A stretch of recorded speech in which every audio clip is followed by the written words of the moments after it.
I don't know how we do it. We get lucky sometimes and bring a little sunshine from the northern tier down into the southern tier, and that's where we are today, Port Henry, town of Moriah, for kind of a nice historic occasion. And this young man standing next to me is John Sweet. John, I'm proud to make your acquaintance.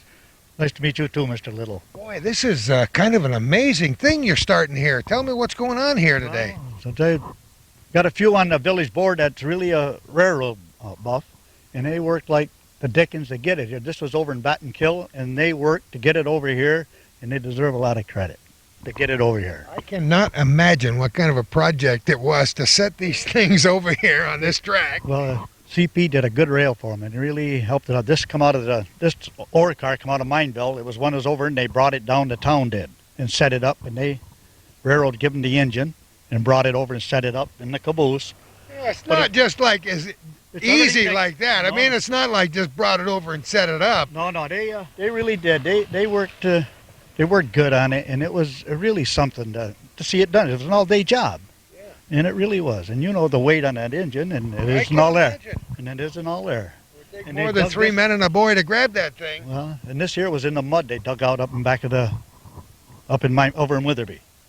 So that's one of the small ones, the first ones, you know, that come out to 300s. I can't even imagine what that's going to take to shine that baby up after all these years.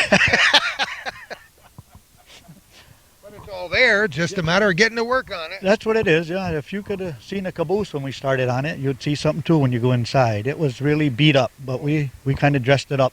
Well, it sure looks neat today. For those people who are viewing this outside this area, LC&M is Lake Champlain and Moriah. You can't beat it. Yeah. You can't beat that. That was the big line. That was the big one. John, first of all, let's find out about you. How come you're involved with railroads? Did you work on the railroad? I worked on a railroad most of my life. I started when I worked on a section in high school for my last year in school. Then I went in the service, and I come back on the section. I worked in the mines for a while and gave that up, and I went and worked on the Central in New York in Albany. Then I come back and on the D&H and ended up on the LC&M. And I come from a long line of railroaders. Yeah, you talk about railroads and mines, and you pretty well sum up the whole history of this area, don't you? That's home. That's it. Yeah, it really is. Well, this project just got started. Somebody said, let's do what? Let's get a few trains up there and see what we can do? Well, they started the museum. That's the Yarn Museum that you just come out of, probably. We're going to be up there a bit later for a nice ceremony. And then this year goes with it, naturally, and it's all right hand in hand, one together the other. They brought it down and this and that, and it's a lot of work and there's a lot of history to this place. Now, this is the old train station right here. D&H, right, D&H train, that's it. They still come through here, the Amtrak.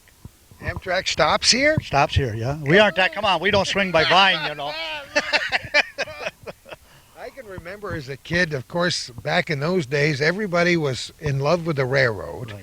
And we lived down in Westchester County near the railroad, and as little kids, we'd go there, and if we could get the guy in the train, the engineer, to wave at us, or if he'd hit that horn a couple of times. That was all we needed for the day. That was it. Boy. See, years ago, when they used to bring them up, the trains, and well, let's face it, the track almost runs all around Port Henry. Yeah.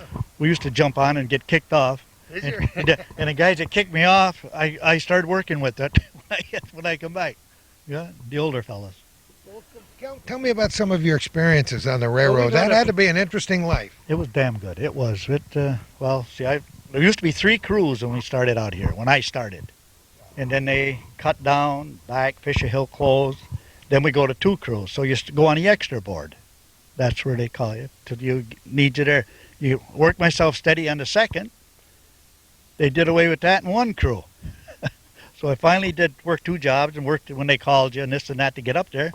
Get to be conductor, you know, luck of the Irish, they closed the mines. But I had 18 years, and they were good years. They were. When did the mines close? 71. 71 they let us go. That's when we took the last one down. We closed up, and that's what we heard, and after that we never got called back. Well, what was your specific job? Well, it's conductor. I brought her down. I was conductor on the railroad. I started brakeman, and I was conductor. And I got the history of this right in my car if you want to look it over. Do you really? Well, we're going to take a look at that as well. And I'll let you look it over. How long did it take you to get this this caboose looking this way? Well, we started Sunday. 5 of us. Sunday? I thought you were going to say 6 years. No, Come on. We painted this Sunday. We started Sunday, tore it apart, 3 of us. Repaired that. Monday, we pulled around. My wife come down, Brian Van's wife come down, and Brian and Joe Mazat, and the 5 of us, we did it. We got it painted up and all taken care of. Did you didn't sandblast it to get you did painted right over the rust? This here was, this outside was done before. Oh, it had been done. Yeah, and all they did was touch up on the thing, and then the inside and what they didn't get. But the yellow and the black was done there. They sent before they did that from the, out when they fixed it up.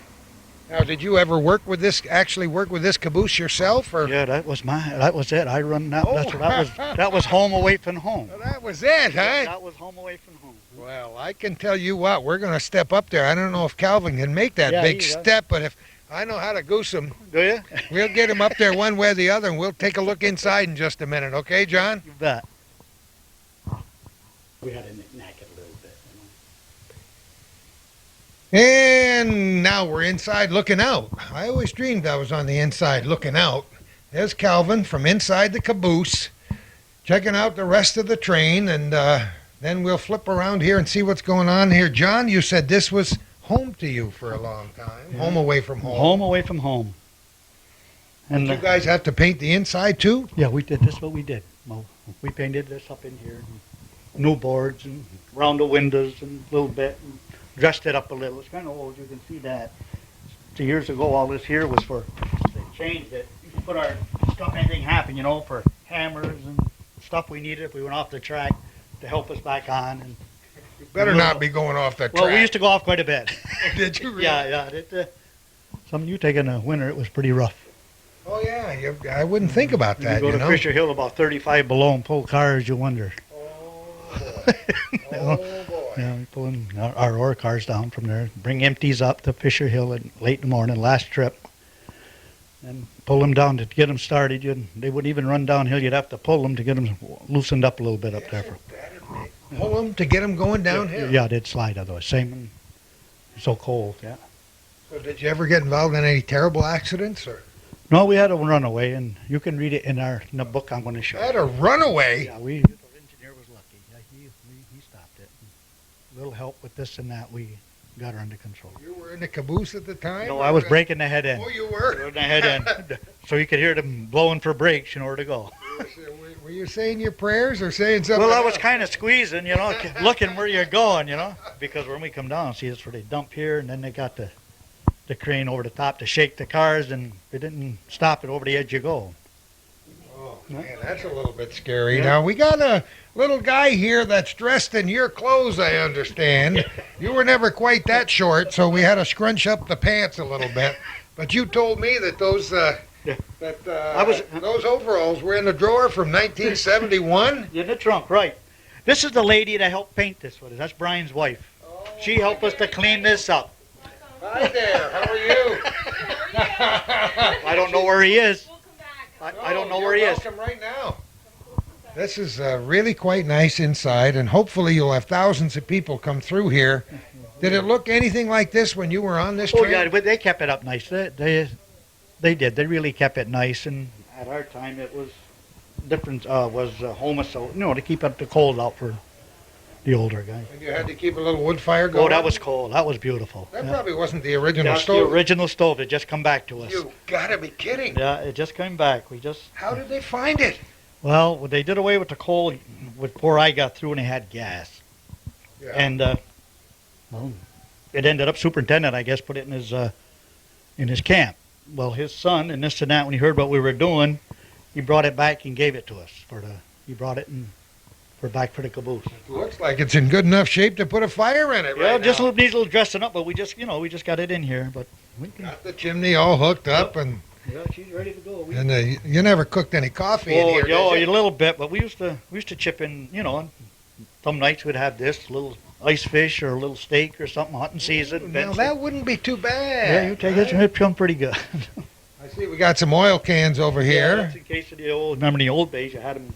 You had a hot box in them days. Needed oil. Your car knocker would come in and grab it when we come down. Car knocker, what's that? Car inspector. Oh, the car knocker. Oh, we got to get all these good phrases going Yeah, he's here. the one who inspected the train. Car inspector. He inspect the train and okay it before you come over the hill. The hot box would be one of the junction boxes. That's or- it. Yeah, when she's warm and needed oil or a little packing in there taken up. I would say the train business has changed a little bit over the years Yes, since it- you it got did. started, John. Yes, it is. It's it's no cabooses no more. Let's face it. You know that. And the caboose was, a very important part of it. It was in them days, right? It kept you warm and this and that, and did your little bit of work you had to do in here, and it was great. And, we had to wait a lot, like if the mines were ore and this and that, and to clean it out in the winter, they had to clean the bins so it wouldn't freeze in the bins. You know that? Oh, that's true. You'd have to wait for them to get it out and bring it down to the cinder plant. I see a little lantern over here. I don't know where Brian got that. He nailed that up there somewhere. That's kind of a neat little lantern. Did you? No, it wasn't ours. Ours Probably was not. our railroad lanterns. You had regular railroad lanterns. right, Did right. you save any of those? I got a few home. I imagine you got a few more things besides old overalls Yeah, that you there's a few saved. things I donated up to the museum. Did you really? Yeah, there's a few. Water cans, and there's a hammer. What else I give up there? Oh, I gave some other stuff. I gave a banjo that I didn't got D&H on it. My kid thought that was my initials when he grew up. Thought it was Danny something, right? No, the stuff that they, it's too old to use. So you didn't throw it out in them days. Is this a brake on the back, or Right. what's that yellow wheel there? That's it, it's a brake, hand brake. Let me walk out here with you so Calvin can get a look with the camera. That's what it is. So you wind it up. See? That's it. When you get down through, you'd use this. If we kick it out like the train's going down through, so you wouldn't bang it up, you'd cut it off at the switch. And then they'd cut the train off up in cinder plant, run around our train, and they would nose on this. You know what I mean? Yeah. Then this would be on the front of the engine going down through. Especially in the winter, you'd keep this ahead of the engine to clean the rail off. Kind of the snow, we wouldn't slip. Oh, what's this over here? That's an old bridge. It used to be up here. There used to be two of them. Used to come underneath right here. When you come over here, in the train, we used to go over it, but it was so low and this and that. Trucks couldn't get under it. So when they did away with the tracks, they're all gone. They did away with the bridge. They brought it down here. They're going to do something. I don't know what that belongs to the town. I don't know what they're going to do with it. You don't know if it'll be part of the whole historic thing. It's This is the trestle we used to go over, see? Oh, this is the trestle. Yeah, see, we used to go to Mineville, and over here, I don't know if you went south, you see that there's a boathouse there. Yeah. They keep boats in that big red building. Right. That was that's my wife. She does like she always does. She went, shh. Yeah, She's the one that She- had she to helped- find the old overalls. too. That's right. She's the one who helped us paint. Oh, this is really, really neat. Yeah, we'd come down through, and we'd go over the trestle. See, that's where we tied up the engine at night down there, and we'd come from Mineville, and we'd come down over the trestle, and then they outlawed it because it wasn't safe on the steel. And then we used to come over to use the D&H later years. We'd come down and use these tracks here. You know, it's a nice thing with a lot of the remnants of the railroads going away and tracks being taken out to save some of it like this. That's right. It's got to make you feel good to Yeah. have such a big part of your life right here where you can come down and stand in there anytime you want to. Yeah, that's when I get kicked out. Like the doghouse, huh? Oh, that's wonderful. So you spent how many years all told? 18.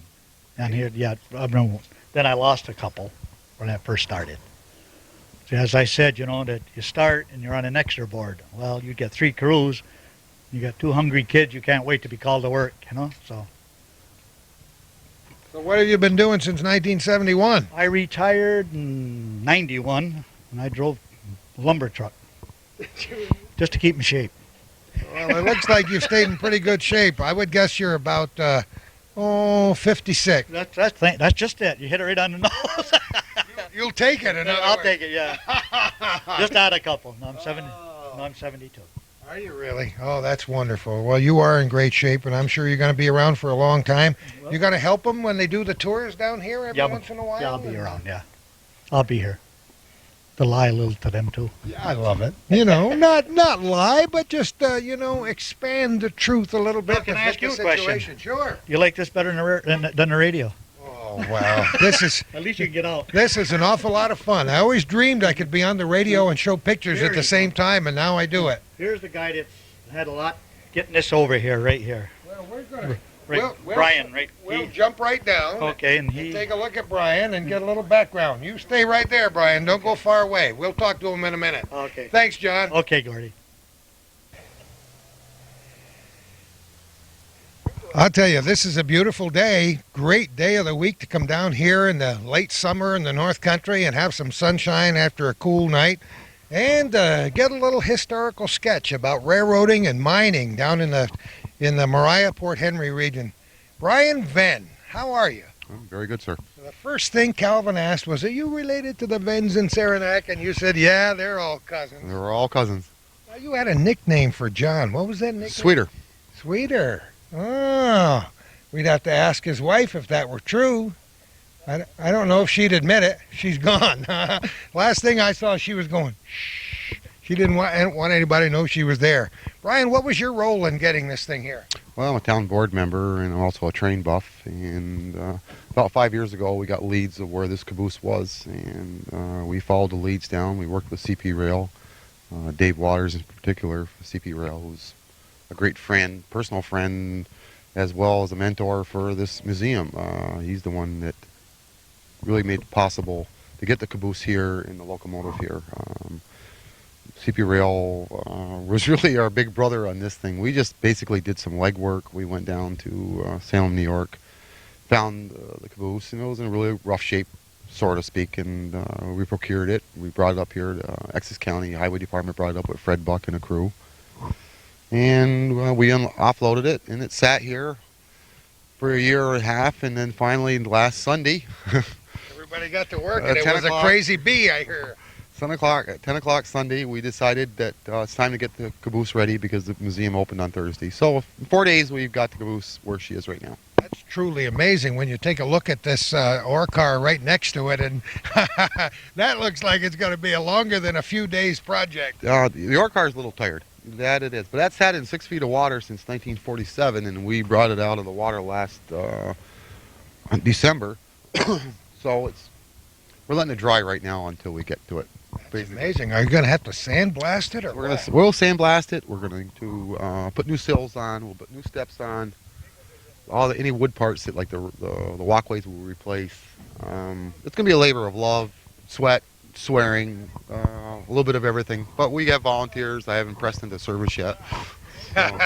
They don't even know they're volunteers yet, like you, and you. No. In fact, the three of us that really did the caboose is another gentleman's coming up right now, Joe Mazat. The three of us were probably the ones that did most of the work of the caboose. But if you are a train fan, this has got to be nice. And it's got to be interesting for the Sweeter here because he spent half his life in that cut. Oh yeah, yes. We're gonna name this Sweeter's Hack. Really? Yeah, we just haven't really told him yet.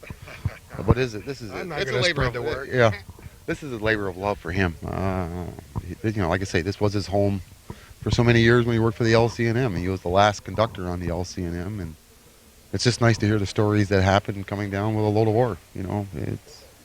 It's nice that you had the opportunity to help with this, being a fan and being on the board. Well, and all of those things came together, so it's personally satisfying. Right? Oh, it is. It is very. I love to see a steam town here. I mean, this is only the start for me. Wouldn't that be beautiful? Come on, let's get to work on it. We are. In fact, we've located another locomotive. I'm working with CP Rail right now. Neat. They aren't looking too favorable on it, but then again, we can work something out. Tell them Calvin and me said it. Get it underway. I will do that. I mean, this is such a nice town. We love to come down here and roll the cameras anytime. Perfect. This is a work in progress, right? I'd like to get a shot of Joe Mazat and Sweeter and myself on the caboose because we were the three that really got things rolling. Well, I'm just going to go over there and have a little chat with him. We're talking here on a Thursday afternoon. All right. Can you get a shot? I'd like to get a shot of Sweeter, Joe, and I right next to the caboose if that's possible. I'm going to do that too, and I'm going to go over and talk with Joe as I can right now. Watch what he says about me. Yeah, let's just do this. Hey, I'm going to sneak behind you. Joe, how are you? Gordy Little, I'm pleased to meet you. How do you do? Tell me a little bit about why you like this cotton picking thing over here. Well, because Brian got me into it. It's Brian's fault, huh? He's begging for help.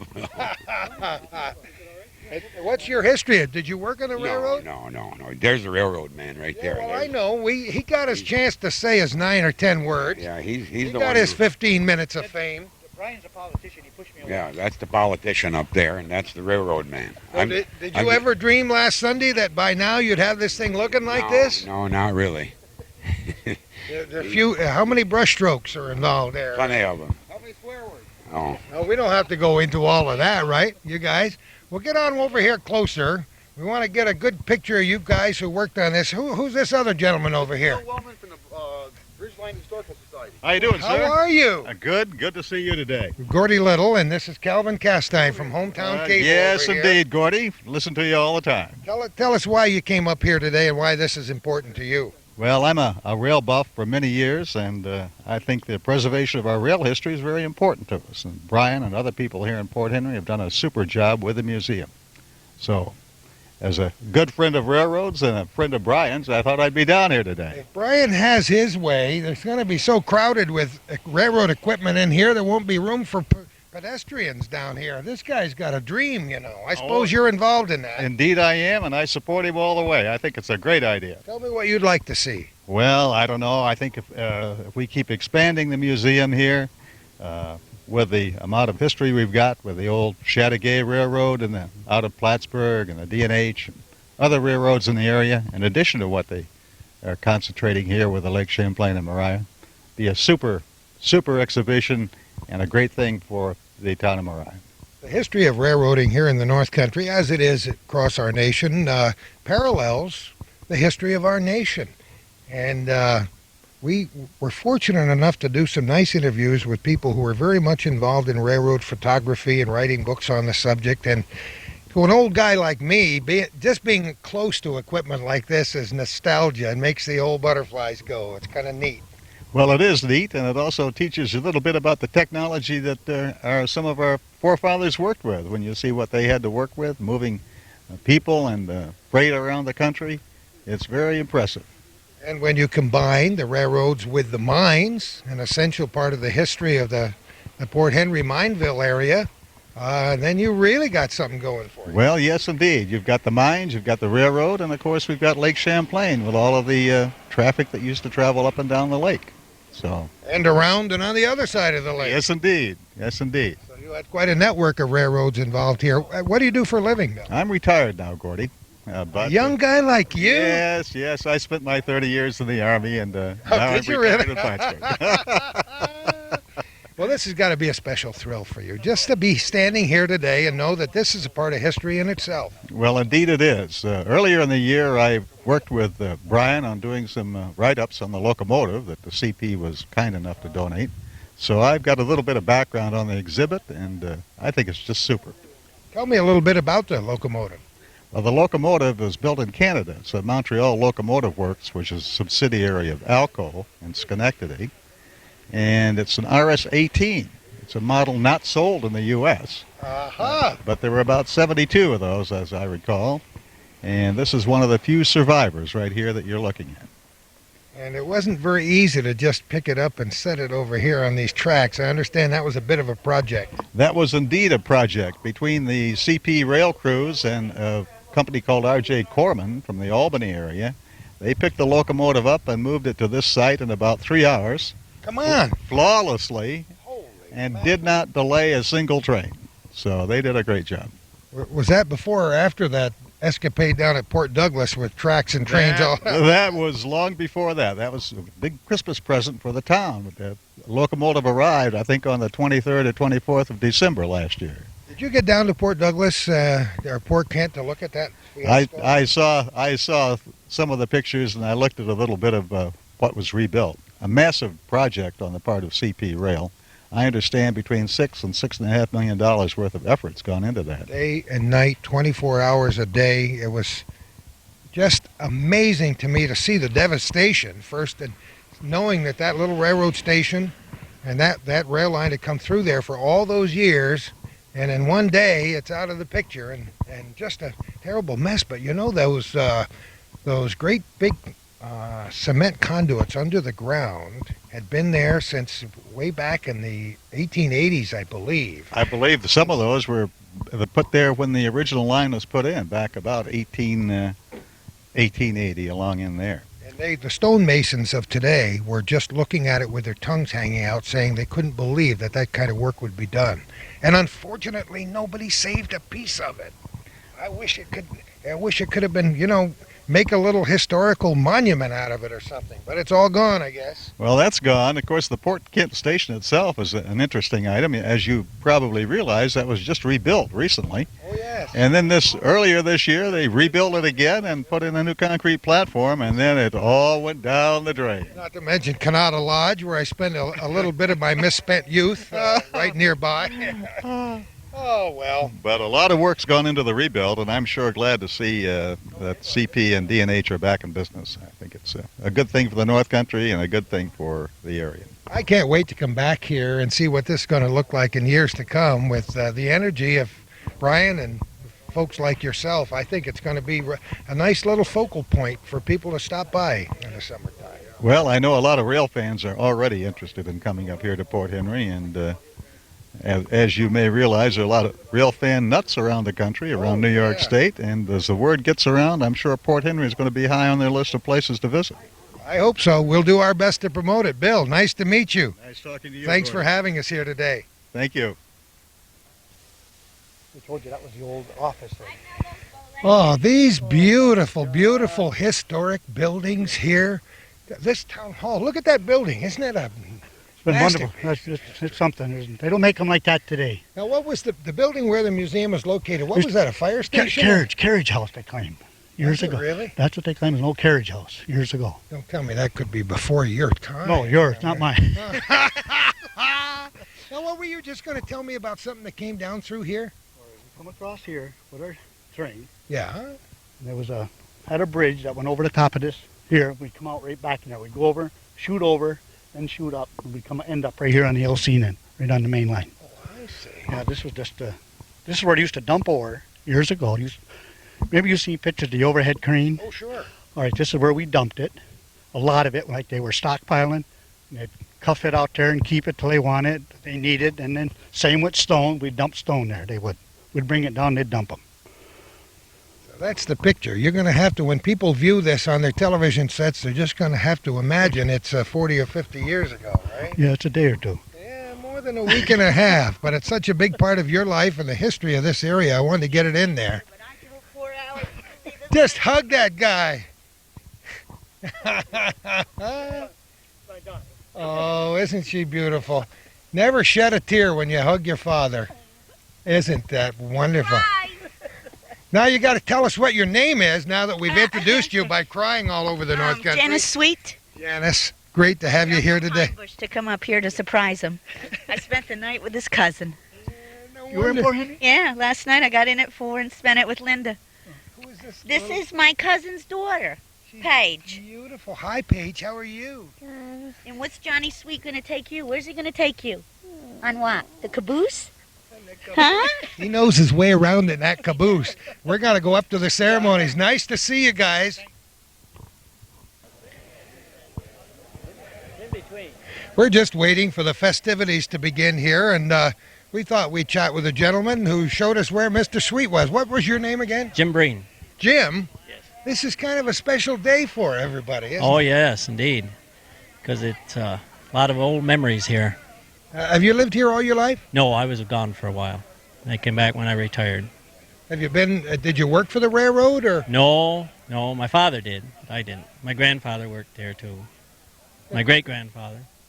Come on. No, I'm not kidding. Now we're talking history. Now we're talking real history. Your Oh, yeah. great-grandfather? Yes, he worked down here when they were on this trestle down here, and then where they dumped the ore in Yes. piles, and he took a wheelbarrow and had to wheel that onto the barges.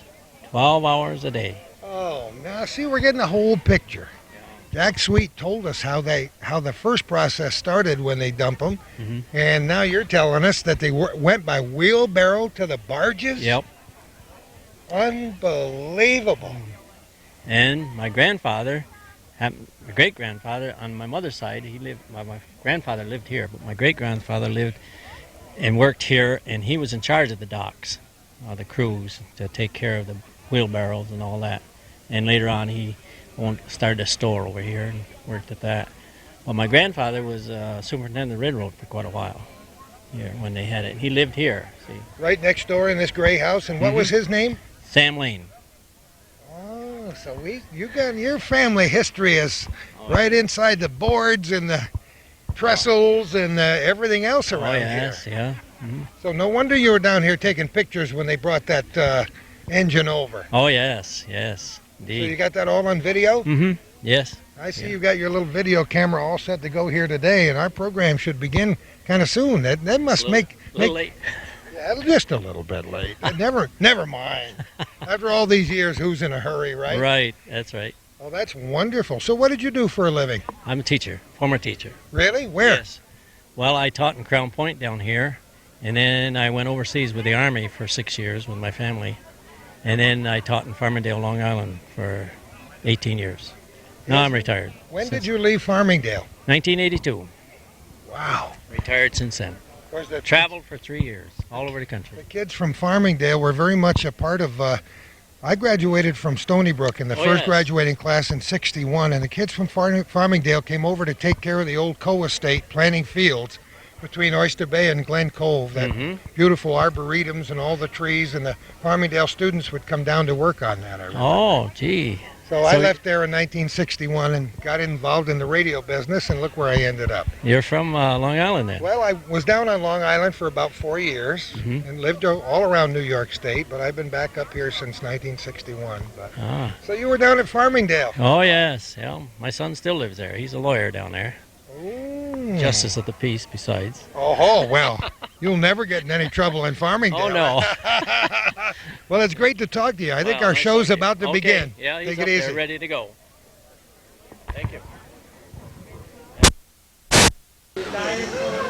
Welcome to the town of Moriah for this very historic celebration for the opening of our Iron Center and also our train display.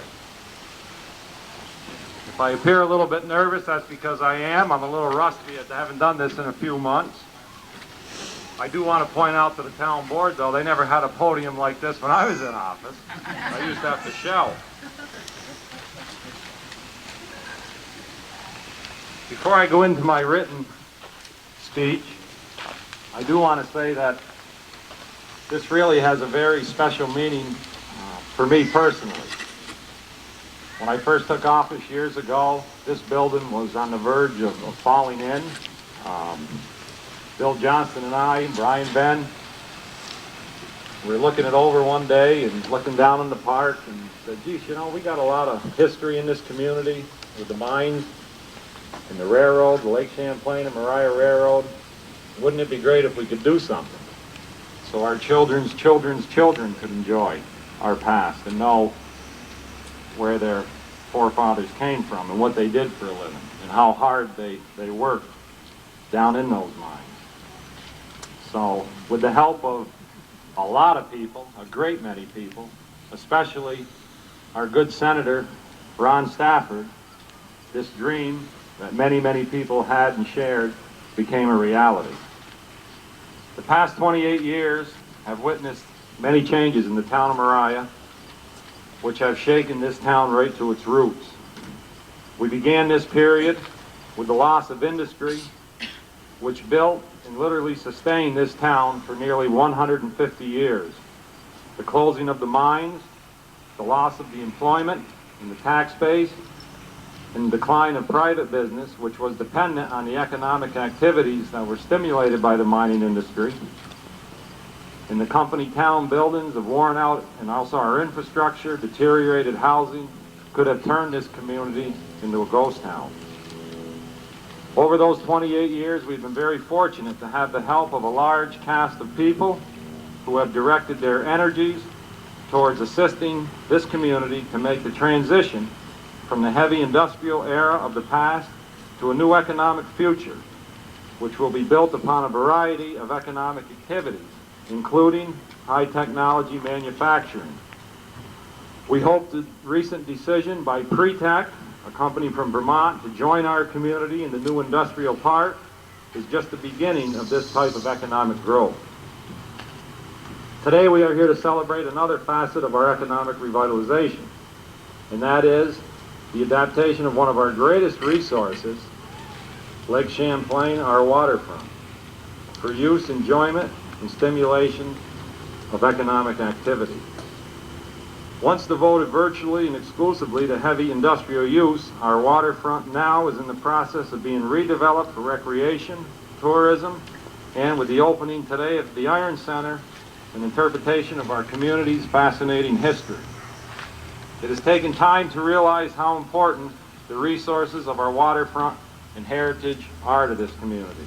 It has taken time to develop plans and to secure the resources needed to underwrite the costs of redevelopment, such as the total rehabilitation of this building. We have many, many people and organizations to thank for their help in enabling the town to get to this point, and they will participate in or be recognized during the course of today's celebration. However, the process of achieving some objective cannot take place without the creative insight which brings forth the objectives. With that, at this point in time, I'd like to welcome you to Moriah's town supervisor, hard for me to say that, Walt Rushby. Walt.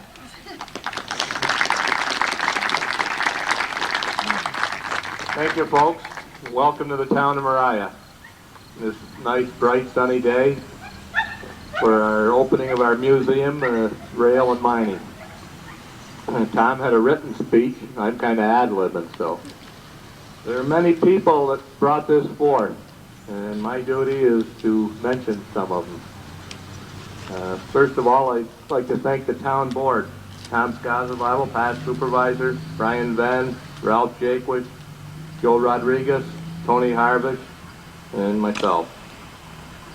Town office staff, Esther Waldron, Mary Gilbo, Mary Cook, Becky Gilbo, Pete Trombley and his staff, John Aurelio, Bob Dufault, and Dick Gilbo.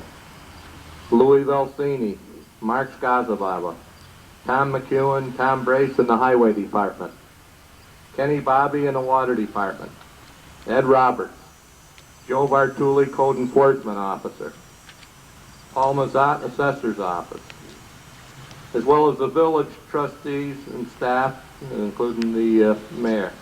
Dick Gagnon, Susan Baker, the clerk, Barb Tisar, assistant clerk, Peggy Woods, Gary Stoddard, and the entire village crew. CV Tech, especially Bruce Tubbs, Janet Mitchell, Tom Rodriguez and his conservation classes, Jim Sherman and his building trade classes. YCC, Sandy Urban and the kids that worked here this summer and past summers. Moriah Central School, Jack Roberts, Mike and Lena Aitner, Phil Newton, Catherine Lacey. Moriah Shock, we really have to thank Shock for all the work they've done in our community as well as here, and thanks for being here today, fellas. Essex County Visitor Bureau, Ron Offner and Kim Riley. The Moriah Chamber of Commerce, Art and Yvonne Rich and Jack Woods. ARC, Charles Hayes and his staff. And CP Rail is here with us today. Dave Waters, Michelle Spinard from Montreal, John Dennison. CP Rail donated the locomotive you see down on the track, as well as the track to put it on. They transported it down here for us. We really appreciate that. That's a big part of our museum, big part of our history, railroads in town of Moriah in this area. And a few fellows would come up here, Brian and Dave Waters, Michelle Spinard, and John Dennison. I think they've got something to present to Brian. Tom Scozzabibble.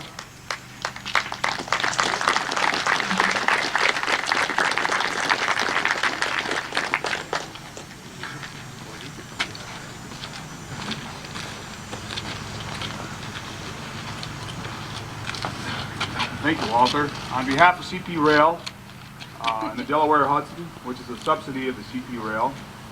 We'd like to present Town Supervisor Walter, ex-Town Supervisor Tom, and Town Councilman Brian Vinn, on behalf again of CP Rail, Michelle Spinard and John Dennison.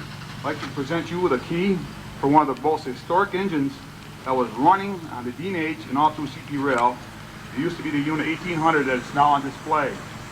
But before I present them with the key, there's one little story that has to go along with this.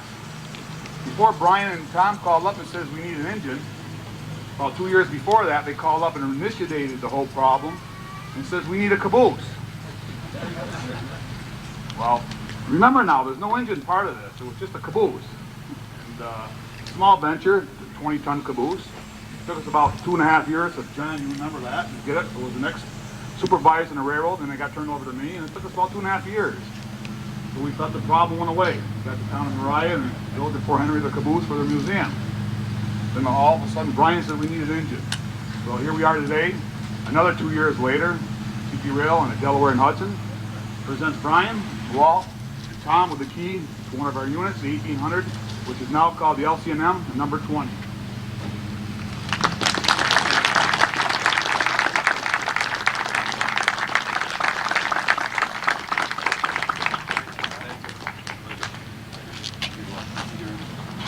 If you hold on just a second, fellas. Johnny Sweet. Would John Sweet please come up here?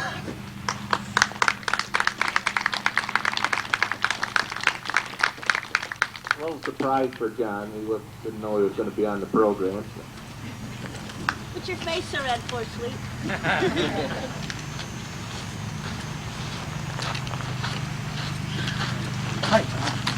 John was one of the crew of the LC&M and the old caboose that's down here, and I'd just like John to accept the caboose from CP Rail. Thank you. John, again, you've heard the story. It was short and sweet in both the caboose and the engine. But again, as the project all started, and the reason why I say that, my friend John Dennison remembers long before I got involved in this, how the caboose deal got started. But anyways, the Dean H, CP Rail, again, through initiatives within our office in Calgary and Montreal, and our senior officers throughout the company, are very proud that we could get the caboose off the Northeast Rail, which is also a subsidy of Battenkill Railroad, I believe, isn't it, Scott? Yeah, and some minor problems getting it, but we were very proud to have a part in donating some of our material and our finances to get the town of Moriah, their original caboose, back onto the property. John? Get out of it.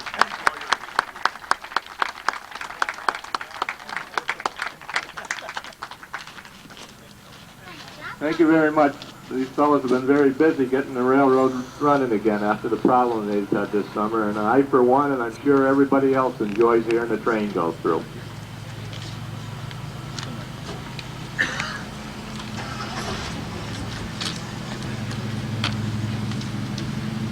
We have a plaque here. Many people donated to the museum. We have the stipulation that a contribution of $100 or more would entitle them to be put on the plaque.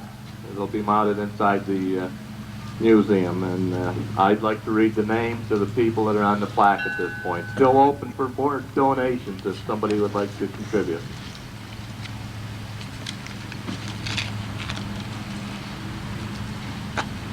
Todd Malbon, Mineville Rexall, Blue Ox Forest Products, Dr. and Mrs. Charles Jones, George and Gail Pilger, Emil Karkowski in memory of Jacob Karkowski, Julia Hammond and family, Glens Falls National Bank, Real Construction, Stewart Shops, Hometown Pharmacy, Rose and Kernan Agency, the B.B. Moskwick family, Glorious Country Inn, Community Insurance, the Koch family, Niagara Mohawk, Crown Point Telephone Company, B.F. Goodrich, Walton Dot Rushby, Brian Smith Lumber, and finally, I see my mom here.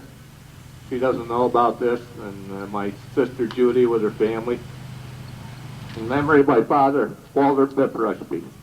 Thank you.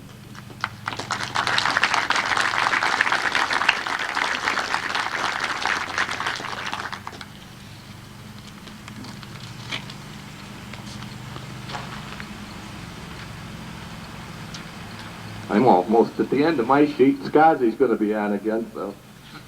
There's one person that donated a lot of time to our town. Many people have donated, but one in particular. She's been at this museum relentlessly to get it ready for the show and opening. She's our town historian, Joan Davy. We have a little presentation for her if she'd come up.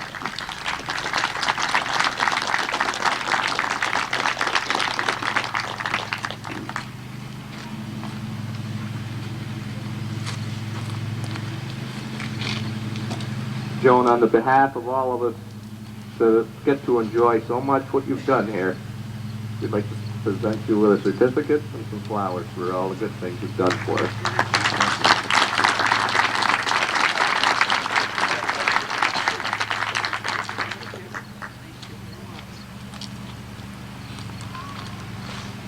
Now I get to turn it back over to the former supervisor. Thanks, Walt. Dave Waters didn't tell the full story on that locomotive. You have to know Brian Venn to appreciate that. After 2 years to finally locate a locomotive, then CP Rail had volumes of paperwork that they had to go through to dispose of the locomotive, to give it to the community, and to get it out of Canada. We go up to Plattsburgh to this siding. Dave invites Brian and I up to go up and take a look at the locomotive. We get out of our vehicle and Brian sees the locomotive there. He says, "Dave, that's not the one we wanted." And Johnny, we'll drop that caboose off in your yard sometime tomorrow. I have some thank yous of some people that I want to mention that really worked diligently on this project. First and foremost, Bill Johnson from the Essex County Planning Office. Just ad-lib a little bit. I'll tell you, the people of this county, I think they do realize, most people, how fortunate we are to have someone of Bill Johnson's caliber. I mean, it's just outstanding the number of projects that he has done, not only for this community, but for communities countywide, Bill. We appreciate it. Reed Larson, Essex County Historical Society, Virginia Westbrook, and the Champlain Valley Heritage Network, Art, Steve Engelhardt, and Mary Hodeling, Matt Foley, Morris Glenn, technical assistants, the architects, Janet Knoll, Kathleen Ryan, architects on this building, the builders, Magit was the first general contractor in here, Joe Jock Construction, and also Dick Schuler. Economic Development Zone, the Board of Directors, Marcy Neville, and her assistant, Barb Brassard, who also put a tremendous amount of time to make this project a reality. Fort Ticonderoga, we had the help of Nick Westbrook and Sue Johnson. Also Bob Hammerslag from Echo. Art Cohen, Lake Champlain Maritime Museum, came over and did a dive.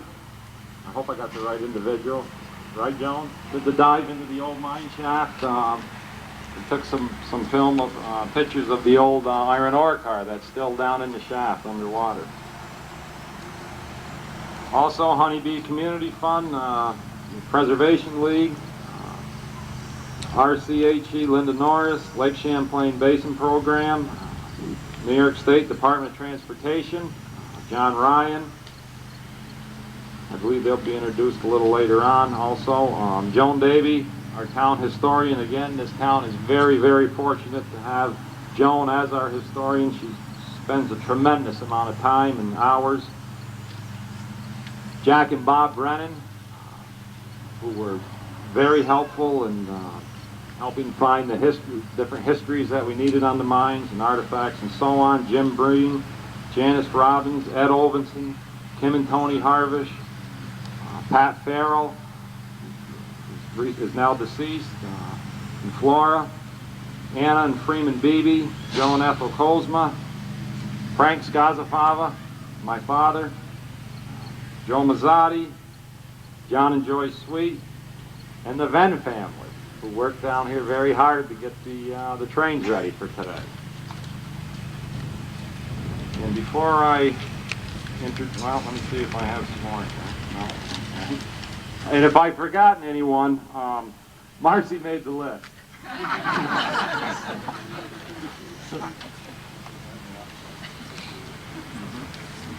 At this time, I'd like to introduce Steve Engelhardt from Arch for the presentation of the Heritage Award to the town of Moriah.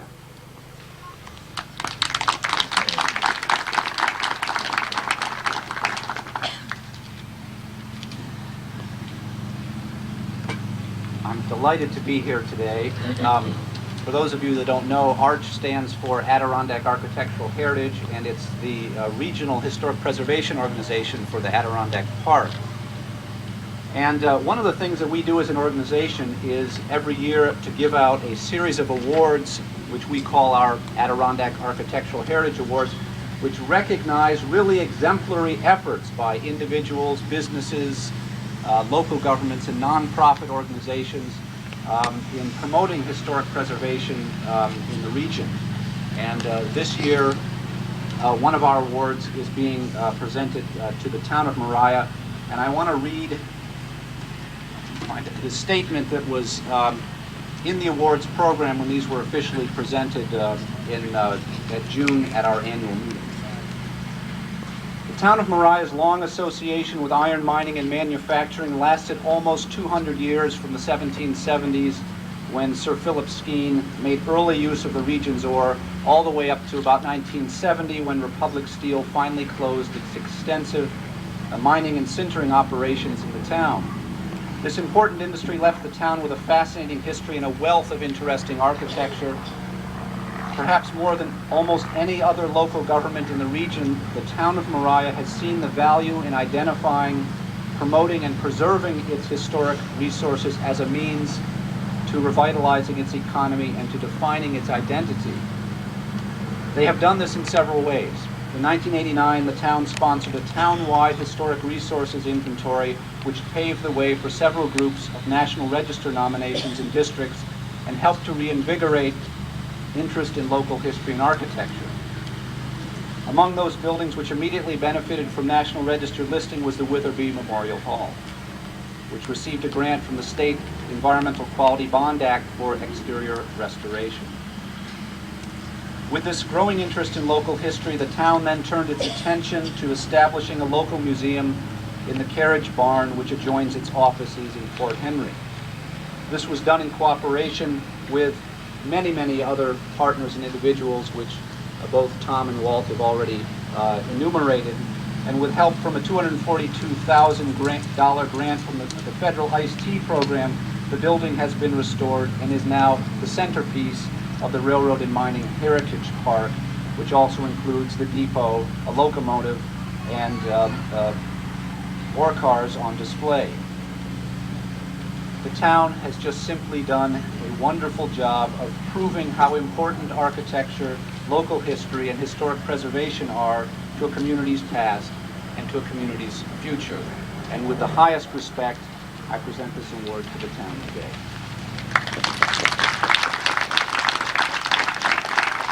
Thank you very much.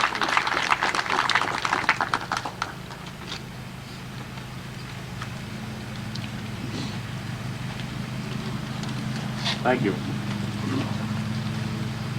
Okay, at this time, I'd like to turn the podium over to a good friend of mine, also an old miner, not an old miner, an ex-miner, Martin Bizon.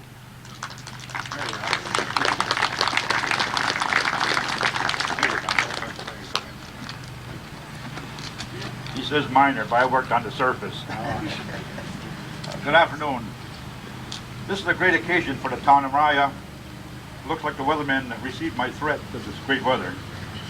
I was born here in the town of Moriah, lived here all my life, like so many of you. My parents arrived here from Poland back in the teens. His father started working for Weatherby Sherman. I started working for Republic Steel July 41, right after high school, and worked until they shut down in 71. Like Tom mentioned earlier, this was a severe jolt to all of us here. But we remained here, made the best of it, and we all survived. As I look out among you, I see men that I have worked with, good men, but more important, very good friends. The opening of the Iron Center will keep alive the history of the mining and the railroad industry that is a part of us. Hopefully our children, grandchildren, visitors to the area will be able to come here, share a little with this of our past history. We wish to recognize the following that are part of this exhibit. Joan and Lester Davy, Jack Brennan, myself, Frank Dombrowski, Bob Carpenter, John Ruba, Archie Rosenquist, Dominic Ida, Howard Drinkwine, John Sweet, Frank Boyle, Stanley Wajic, Stanley Mosque, Teresa Montagnola, Louis Valsini, Mark and Pola, Violas, Richard and Linda Norris were the Regional Council of Historical Agencies, John Crispin, Photography, Virginia Westbrook, and Marcy Neville, Exhibit. And personally, I'd like to thank Marcy Neville so much because I know the work she's done. And all these, we do owe a lot of gratitude. A sincere thanks from all of us to the town, from the town of Moriah to each and every one of them. Thank you very much.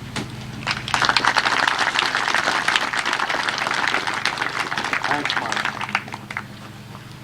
Okay, at this time I'd like to introduce Richard Carlson, New York State Department of Transportation.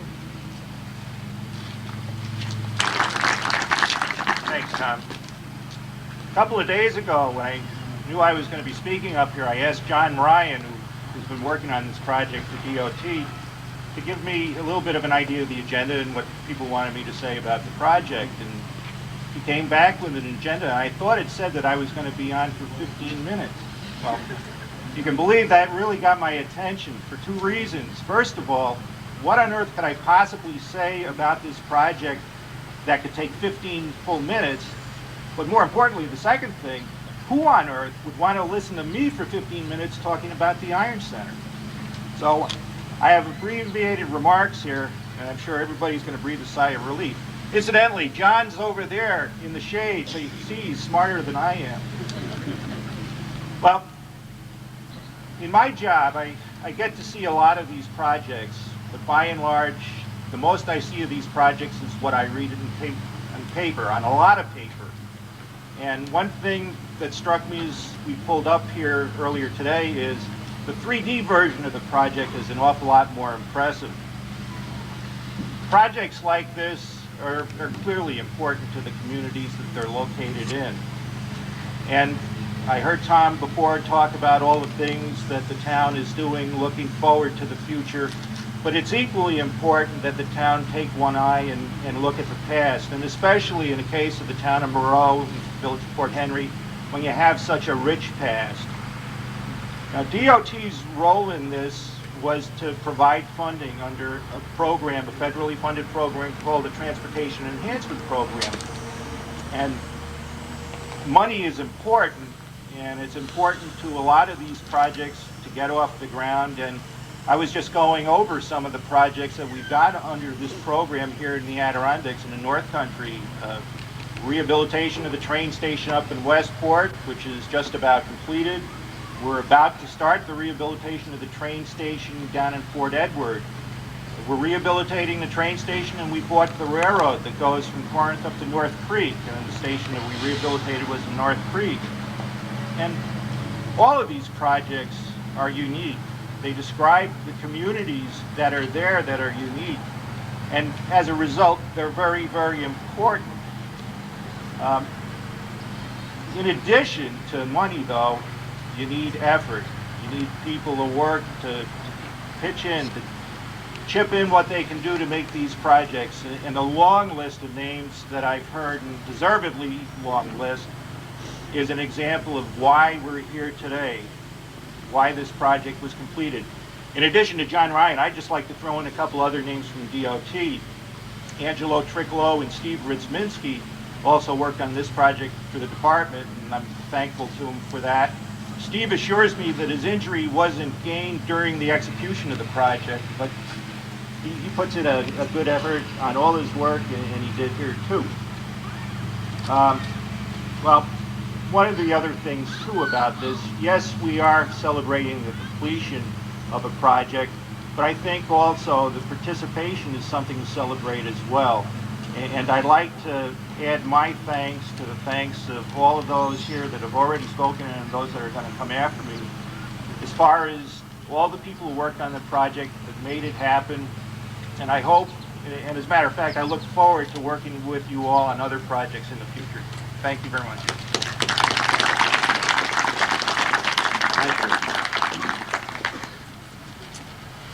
New York State Council for the Arts, Ann Van Ingen.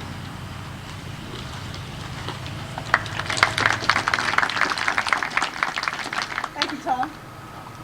My name's Ann Van Ingen, and I'm Director of the Architecture, Planning, and Design Program of the New York State Council on the Arts.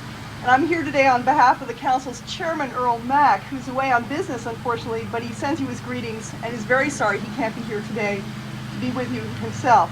He did want me to take this opportunity, slight sidebar, to thank both Senator Stafford and Assemblyman Little for all of their strong support for the arts over the years, and particularly this year. Ms. Mercure, would you please pass along the agency's thanks to Senator Stafford for coming through for us this year during our budget negotiations, and for particularly marshaling through an increase to our operating budget, our own operating budget. We are most grateful, as is all the arts community.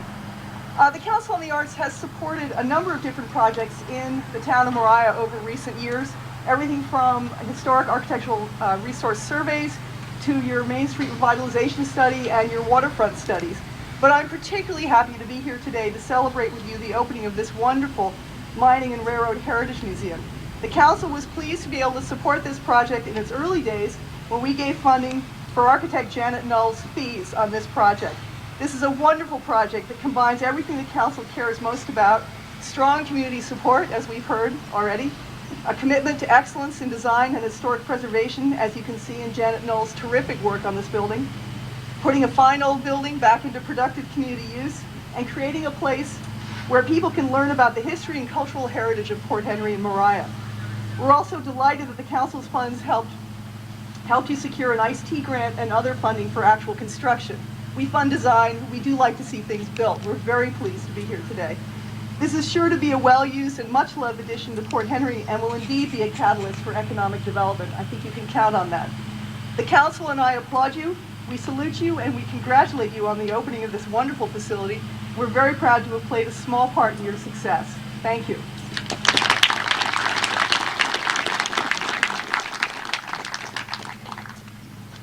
I'd just like to add, we have one more name to add to our plaque in memory of Earl Griswold. Earl was the engineer on the LCNM my father was a fireman on. Thank you very much for that donation.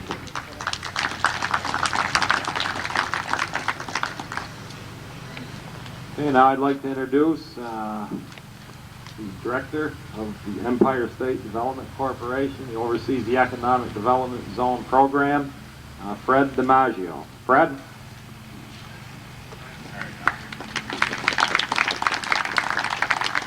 Thank you, Tom. On behalf of Governor George Pataki and Empire State Development Chairman Charles Gargano, I want to congratulate the town of Moriah and the village of Port Henry for this important day. This is an important part, a cornerstone of what the Economic Development Zone is all about, with the focus on developing the waterfront and recreation. We're very pleased. I'm very pleased, in particular, to have the opportunity to have been up here several times. I graduated from the State University of Plattsburgh, and I love the Adirondacks, and when having the choice of picking which zone I wanted to, among the zones I do myself, I made sure I picked this one.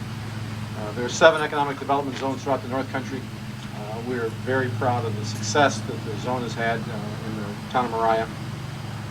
Given the fact that the focus in the community, this zone has just celebrated its 10th anniversary and done pretty remarkable things, given the important history you've had here in the mining industry, and has really built on the tradition of success and the hard work of all the people in the community who've worked in the mines and supported those who've worked in the mines. This zone has been responsible. This zone, by the way, is one of 52 such zones throughout the state. Just to give you a brief understanding of what the Economic Development Zones program is about, it's a series of tax incentives and benefits to encourage the rebirth and regeneration of communities, kind of build on the success that it's once had. They range from Buffalo to inner New York City to the North Country.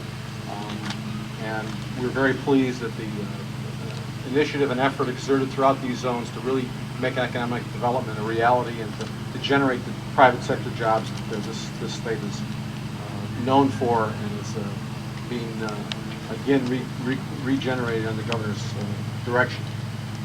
The focus has been on economic development here with the shorefront, everything from the 2 campgrounds to Powerhouse Park, and all of the effort made to encourage this as a tourist destination, along with areas like Lake Placid and further other areas in the park.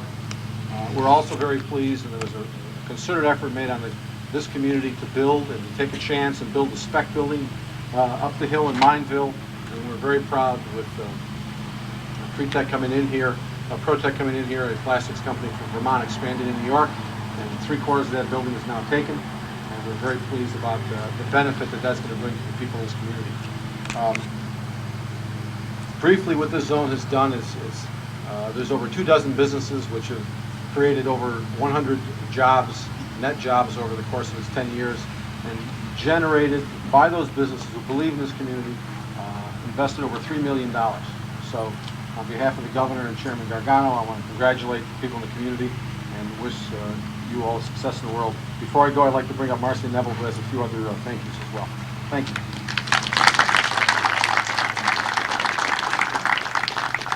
Thank you, Fred, and apologize for my sunglasses, but I'm blind without them.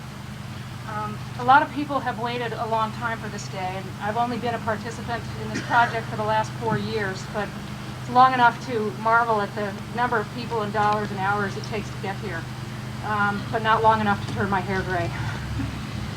The beginnings of the Iron Center started over 25 years ago, and to work towards a goal for 25 years takes vision and faith. Bill Johnston wanted me to thank some of the long-forgotten creative people who first put that vision on paper, and I'm going to do that. There were Roger Transick and Allison Platt and Jessica Romisher, some architects and landscape architects and architectural historians who first helped do the drawings for this project and saw the potential here and put it on paper, and they helped us give us a picture to work towards. I'd also like to say that to quietly write grants and go to meetings and keep your sanity for 25 years, you have to be a visionary too. And I'm extremely grateful to be here today and to thank Bill Johnston for his vision and his sanity and his faith. And I'd like him to come up here, and I'd like us to give him a round.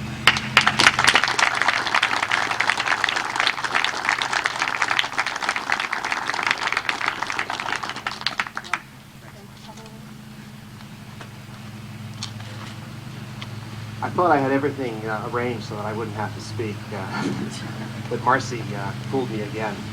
I haven't actually been here 25 years. I've been here 24 years, almost 25, and my first office as county planner was in the building across the way. And those were pretty rough times for the town of Moriah and the village of Fort Henry.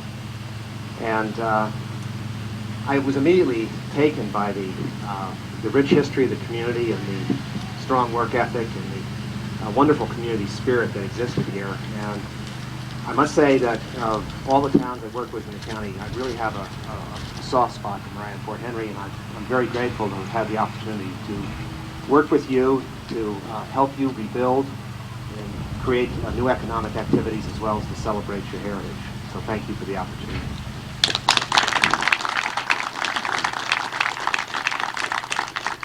I'd like to take another moment to remember 3 people who were very involved with this project who couldn't be here today. Pat Farrell, Stanley Wojcik, Julia Hammond. All of them worked to bring Moriah's history to light, and I think their passing reminds all of us, and particularly me, of the urgency of this project and helps me keep my nose to the grindstone. I'd also like to thank the media, Fred Herbst, Peg Bolster, Maury Thompson, Laura McKinstry, Jack LeDuc. You've been here for the bad times, but you're always here for the good times too. And I think a lot of people give the press a bad name and say they only cover the bad news, but you've really done a lot to keep this project alive and keep the momentum going and keep people informed about it. I'd also like to just thank Tim Spur and the post office who are here today doing special cancellations. Thank you.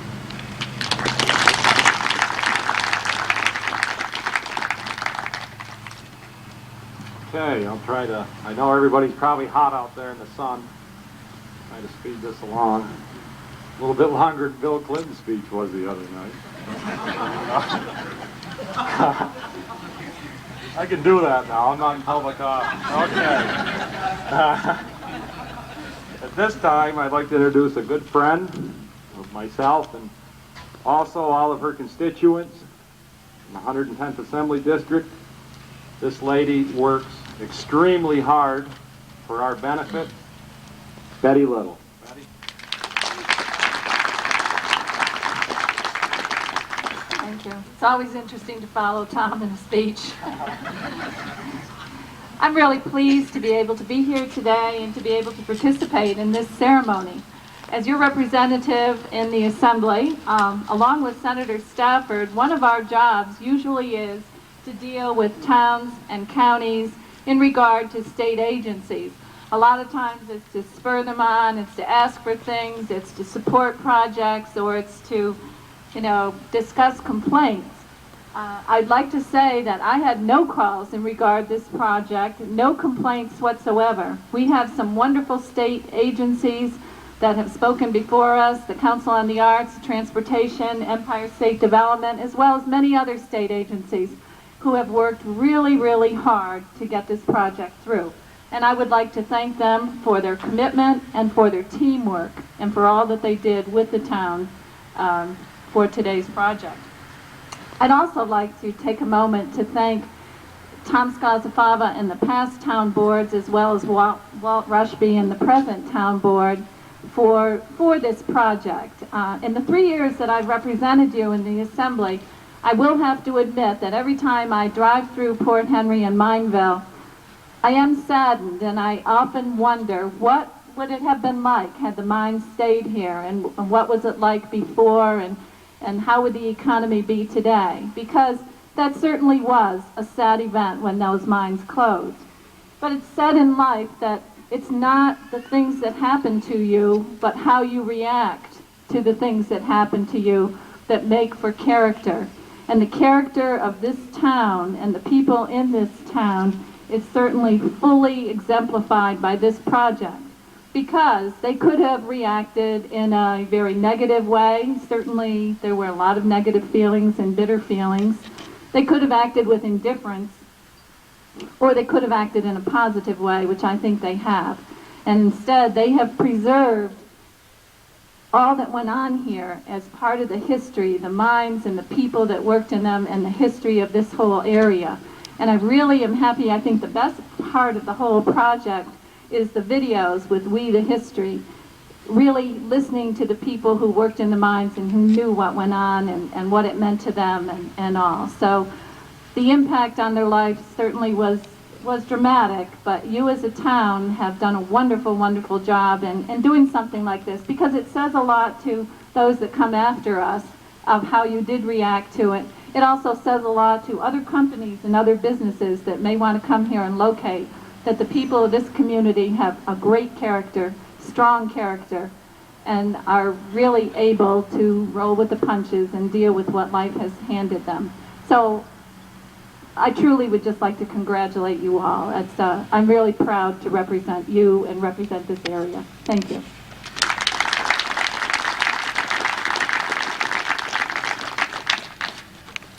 Senator Stafford sends his apologies. He's not going to be able to make it, obviously. His legislative aide, Terry McCure, would like to get up and say a few words on behalf of the senator. Terry?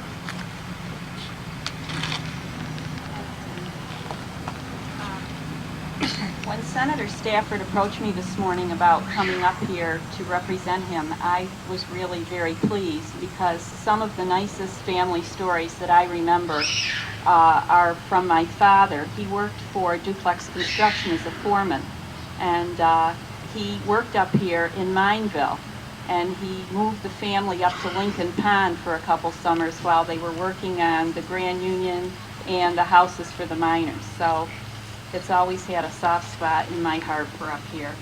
But the senator did want me to make sure that he extended to you his regrets for not being able to be here this afternoon. and how pleased he was and is that he was able to be of assistance on such an important project that will really benefit this area for many, many, many years to come. I'm sure you are all aware of the great respect that the Senator has for the tradition of the day-to-day hard work that brought people here and had them establish these communities and make their homes here.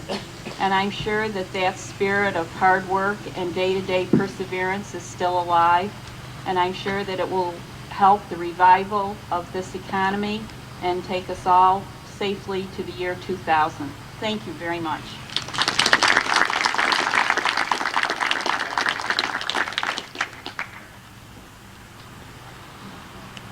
Harry, at this time, I'd like to introduce Jack Armstrong. He's the president of Champlain Health Concerns, and Dr. Pemba would like to present a plaque to you on behalf of Senator Staff.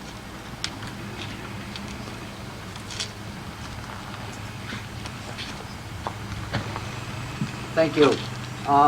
This past legislative session, Senator Stafford was able to secure funds through the Senate for the construction of to start construction of a new Mineville Health Center. On behalf of the people of the Mineville Health Center, I'd like to take this opportunity to present this plaque of recognition to the Senator for his efforts. If I may, from Champlain Health Concerns Board of Directors and Mineville Health Center, resolution of appreciation to Senator Ronald B. Stafford. Upon a motion made by me, Jack Armstrong, President of Champlain Health Concerns, and unanimously seconded by William Gray, Vice President, it resolved that this resolution of appreciation be accepted as read. Whereas Senator Ronald B. Stafford has always been a great asset to the North Country with the best interests of his people, and whereas Senator Stafford takes time from his busy schedule to compassionately listen to and assist the Mineville Health Center and the residents of the town of Moriah, and whereas his generosity and expertise provided financial assistance for the construction of a new health center in the town of Moriah, therefore be it further resolved that the Mineville Health Center and residents of the town of Moriah take this opportunity to thank Senator Stafford from the bottom of their hearts for his continued support and efforts. Signed, Stephanie Hanchett, Administrator, Jack Armstrong, President, and William Gray, Vice President. Terry, on behalf of all of us,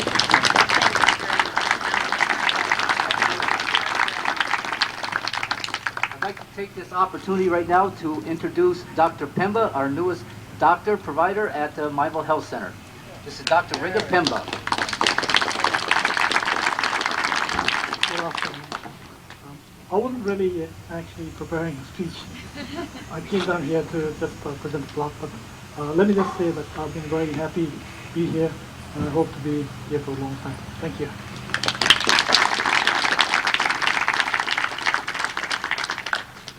Just about 2 years ago, this past week, we opened up the new Mineville post office up there. And like around here now, we got another new facility open, Pre-Tech Plastic, in our new industrial development center. I'd like to give homage to the people of the town of Moriah that make all this possible, especially the miners who have given their lives in the mines, the families that missed them, and they brought the heritage to this community. Now it's up to us as part of this community to keep that heritage going, make it grow, make it better for everyone. Thank you.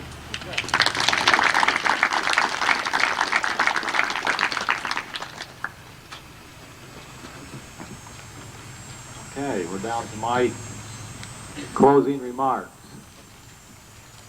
It's only about 3 pages, but I'll try to. First of all, since I have the microphone, I want to acknowledge, special acknowledgement to the representatives that are here from Moriah Shock, seeing as how they all are my bosses. Glad you could make it.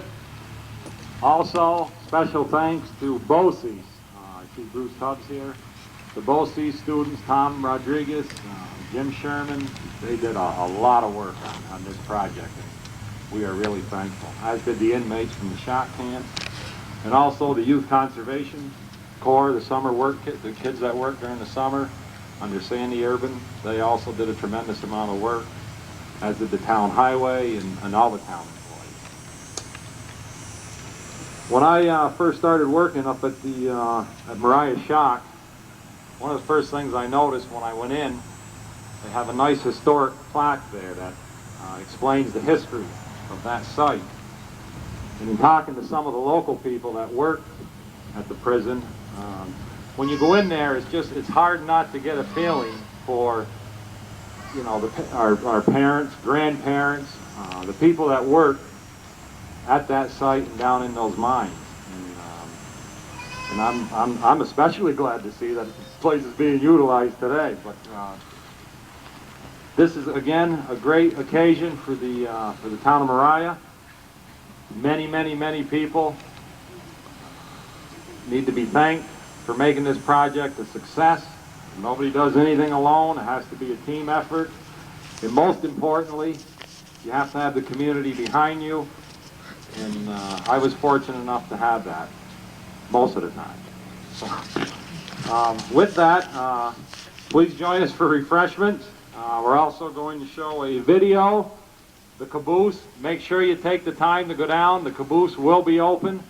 Take a walk through the caboose. The original stove, I believe, is on display in the caboose. It'd be worth your effort. And Brian, I think, also will allow, Brian, you're going to allow people to go into the cab of the locomotive?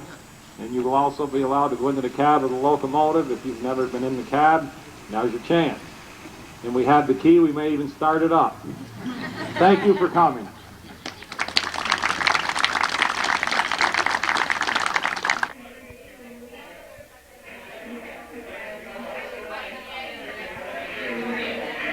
Well, you've heard most of the speeches, but not all of them. We're going to make a little speech over in the corner because I thought it was kind of neat to have Joan Crawford back again. Right. I knew I'd make her laugh. Joan Davy, how are you? I am fine. You're the historian for this area, and this day has got to make you very happy. It does. I'm very happy. It's a long time coming.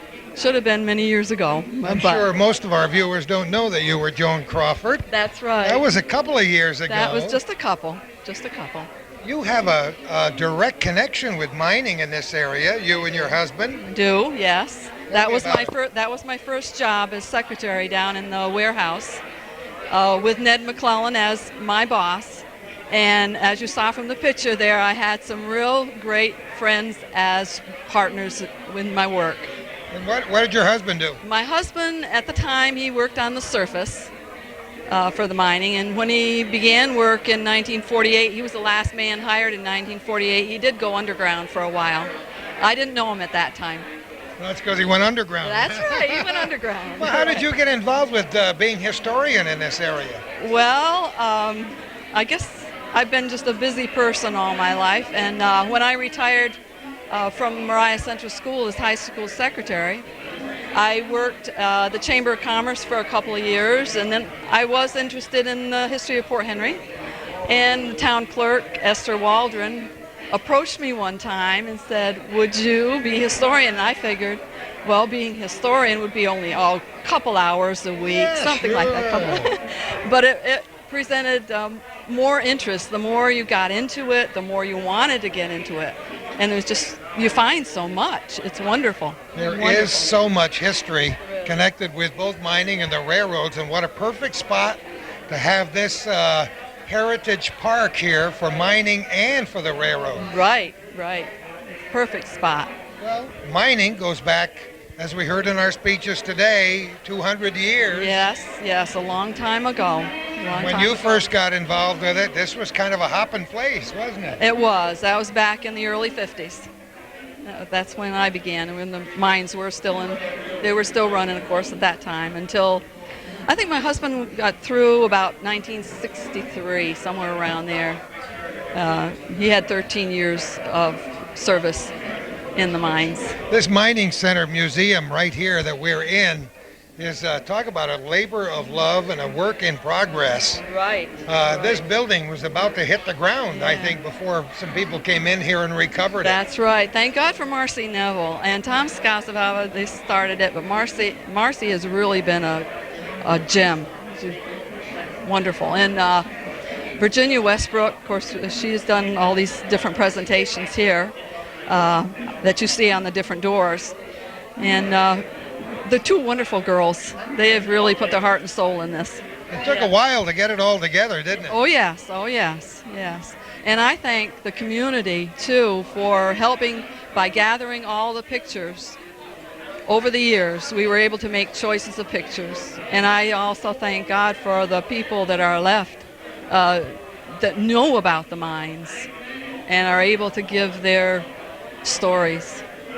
I see, but behind you, a page from the Thursday, August 20th, 1998, co-star in Glens Falls, and a nice little story there. I haven't seen it yet. I read it before, and I found out that this building once housed a shop and an ice house, and was at one point a laboratory to analyze some of the locally mined ore samples. So right. it's an important part of the real mining history. Yes, and it was almost gone before this happened. It was wonderful that this could be restored. You know, this whole area has a great charm, doesn't it? Yes, yeah. A beautiful building next door that is now the town hall. Right, yes. That was built, I think it was the late 1800s, start with Witherby Sherman office, so that the people could overlook the different furnaces that were down here and the goings-on of the ore being loaded on the trains and on the barges in the past. So it's very nice. We have so many reminders of what the railroad was like and what mining was like right around this general area, and you have gathered together some very nice memorabilia inside this museum. And we have more to come. More to come. Oh, yeah, and this is a work in progress. Right, and I'm sure after this, more people will be willing to give us more memorabilia. And you know, when people planning vacations from outside this area, maybe former visitors, people who used to live here, and people who know nothing about Mineville and Port Henry, see the little brochures that are being printed promoting this heritage park, they'll plan their vacations around it, and I can foresee this being a real focal point for tourism. Right, and we also have a webpage at the town of Moriah. I should have www.porthenry.com. No kidding. Are you involved with that too? Well, not real. Well, the Historical Society has a page, a part in it. So we've written up something about the Historical Society on there, little history. I have two questions to ask you. First of all, what is that rusted thing on with the... You shouldn't have asked me. Why? Because I really don't know. Calvin and I looked at that and I said, what the heck is that? Marcy knows the name of it. I do not. I do not. All right, now I got something. I'm going to really surprise you. I'm going to ask you if the name Vincent Markowski means anything to you. Yes, I have a picture of this young man that was donated. It's Tom Tyler. Tom Tyler, the actor from Port Henry, New York. Yeah, that was a long time ago. Okay. Calvin. I don't know too much about it, only that I have found this out about a couple years ago. And like I say, we have a picture and there's little information about Tom Tyler, but I haven't seen this before. I just want to show a little bit of it because Calvin made copies of it for us today. And he says, you have to ask her just to see if Joan ever heard of him. Yeah, I've heard of him, but I have not seen a movie with him that I know of. Kind of an interesting guy and a bombastic individual and a pretty good star back in the 1930s and the 40s and even up to the 1950s. Yeah, I may have seen him and not realized until somebody told me he came from here in just recent years. Tom was the villain in the classic films Powder Smoke Range and Stagecoach. Stagecoach, that was one of the biggies. Yes, of course. So Joan, I'm so delighted for what you people have accomplished down here. I hope lots of people watching this program in the Tri-County region in northern New York will make a point to come here. It's fun to watch it on television, but it's way more fun to be there. That's right, that's right. And there's other places in our community that we'd love to have them see. Thanks for inviting us here today. Thank you for coming. Appreciate it. Well, how lucky they are.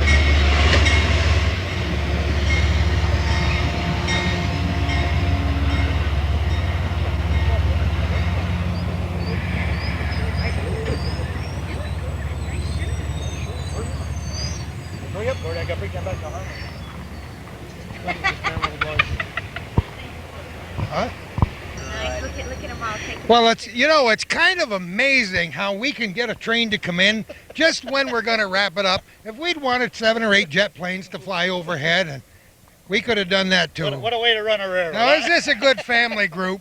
It kind of makes me wish my last name was Sweet instead of Little. Little sweet. Just a little, just a little sweet. Well, first of all, John, congratulations for that big honor today. I mean, I heard a few people might have almost let the cat out of the bag ahead of time. Yeah. So you kind of knew they were going to dedicate that home away from home. Joycey, last time I saw you, you were going shh to your husband. How are you? Fine, thank you. Isn't this fun? Yeah. And you, young lady, sneaking up to holler at that poor old bow-legged guy. No, that's how I recognize him, with his legs. It's great to have you here, And Janet. I remember when he used to come down and the breakfasts he fixed at 2 o'clock in the morning. Really? At home. When I went home. Breakfast? Oh, is that what time you got home in the morning? A lot of time, a lot of overtime. Because they only had one crew, had to wait. As I told you, if it froze, we had to stay and all this and that. Oh, my goodness. Now, Before, yeah. So I'd go home and eat, and I'd hear pitter-patter little feet, and she'd come running down the stairs. It's very nice. Little feet, right? Little feet. That's good. That's cool. That's cool. It's great to have the old and the new. On one side, the Amtrak going through. Nice to see the Amtrak running after that terrible damage they had up in Port Douglas. Thank God nobody got killed. Oh, my God. Can you imagine being on it that day, maybe? That's terrible, right? You've been a lot of places, done a lot of things, but I bet you were glad you were not there, John. No, we cleaned up one that one did get. Yeah, really? No. Oh, my goodness. A hell of a nice guy. No. Now, I want you to tell me where this little railroad, this railroad that was in here that you guys ran, where did that go to? Right to Mineville. Right to the mines. Right to the Minevilles and back here, and that was it, right? We run from Mineville to Switchback with the ore. For the cindering plant, we'd bring it down the ore, back with the empties, and that's what we did. Then when we got through, we'd either come down here with, we used to carry lump ore years ago, they did away with it, or stone, they would dump on the dock, then we would tie up down here. And the next day we'd bring the empties back up and start in again. No more music in the bandstand since the 1950s, and no more ore being mined since the early 1970s. But you know what, Jack? We got a lot of fight. We're still here. They can't take those memories away, That's right. Yeah. We got a lot of them right in here. If you were to come in here and set up a tape recorder in the middle of the night, inside that caboose, you'd probably hear maybe some old-time card game going on. Cards in there. Never played cards. Never told jokes. Well, we told a lot of jokes. Oh, yeah. I got a lot of them. You don't want to hear them. Not at this particular time, I don't. No.